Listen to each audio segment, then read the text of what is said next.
bahwa setiap yang bernyawa itu akan merasakan mati. Kisah di mana malaikat Israel mencabut nyawanya sendiri. Cerita ini mengisahkan malaikat Israel. Di dalam ajaran agama Islam, malaikat Israel ditugaskan Allah sebagai malaikat yang tugasnya mencabut nyawa bagi setiap makhluk yang hidup, baik dari golongan manusia maupun jin. Malaikat Israel mempunyai kemampuan yang sangat luar biasa, sehingga dapat dengan mudah menjangkau barat hingga timur. Malaikat Israel juga sangat sering turun ke bumi menemui para nabi serta pada saat mencabut nyawa-nyawa manusia. Namun, meski Israel adalah malaikat maut, dirinya juga tidak serta-merta terbebas dari maut sebagaimana janji Allah dalam firman-Nya, tiap-tiap yang berjiwa akan merasakan mati. Dan sesungguhnya pada hari kiamat sajalah disempurnakan pahalamu. Barang siapa dijauhkan dari neraka dan dimasukkan ke dalam surga, maka sungguh ia telah beruntung. Kehidupan dunia itu tidak lain hanyalah kesenangan yang memperdayakan.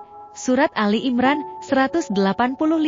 Dengan begitu malaikat Israel yang juga sebagai makhluk Allah pasti akan merasakan mati. Meskipun sebagai malaikat pencabut nyawa, siapakah yang mencabut nyawa malaikat Israel? Beginilah kisahnya, pada saat malaikat Israel menemui ajalnya, yaitu peristiwa setelah ditiupnya sangkakala. Kelak ketika trompet sangkakala ditiup oleh malaikat Israfil, maka akan terjadi peristiwa berikut. Tiupan pertama akan sangat membuat takut penduduk langit dan bumi. Tiupan kedua akan memusnahkan semua makhluk yang ada di langit dan di bumi.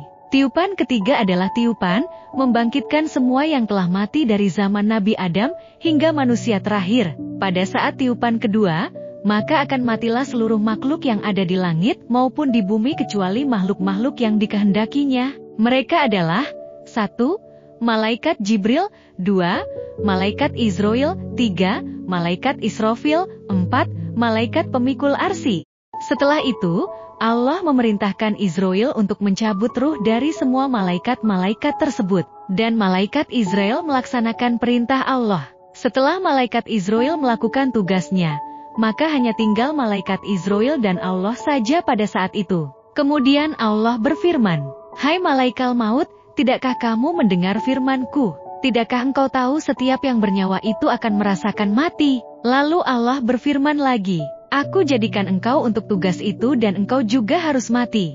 Ketika Allah memerintahkan Israel untuk mencabut nyawanya sendiri, maka pergilah Israel ke suatu tempat antara surga dan neraka untuk melaksanakan perintah Allah tersebut. Pada saat ruhnya dicabut, maka seketika itu malaikat Israel menjerit dengan sangat dahsyat. Bahkan andai saja ada makhluk hidup yang mendengar jeritan itu, maka makhluk itu akan binasa seketika karena saking dahsyatnya jeritan Israel itu. Dan pada saat itu, Israel berkata, "Kalaulah aku tahu bagaimana sakitnya saat roh dicabut, maka sudah barang tentu aku akan mencabut roh orang-orang mukmin dengan cara yang paling lembut sekali." Setelah itu, matilah malaikat pencabut nyawa dan hanya tinggal Allah saja yang maha kekal dan maha berkuasa atas segala sesuatu. Demikianlah kisah dari malaikat Israel pada saat mencabut nyawanya sendiri. Semoga dapat menjadi bahan renungan untuk kita semua umat muslim, bahwa tidak ada satupun yang kekal, kecuali Allah yang maha kekal.